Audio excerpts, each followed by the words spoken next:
Preheat your oven to 450 Fahrenheit, and once heated, place your Dutch ovens inside with lids on and set the timer for 1 hour to preheat them.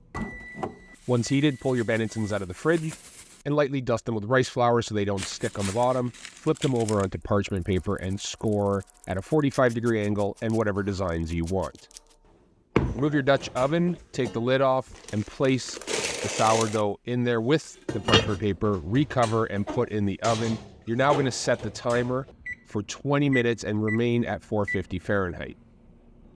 Once the timer goes off, you open up and remove only the lids of the ovens and allow it to bake for another 20 minutes until they're done.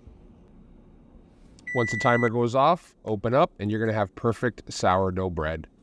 Unbelievable. You can cook 2 at a time in 2 different Dutch ovens, and it's really super simple to do and incredibly worthwhile.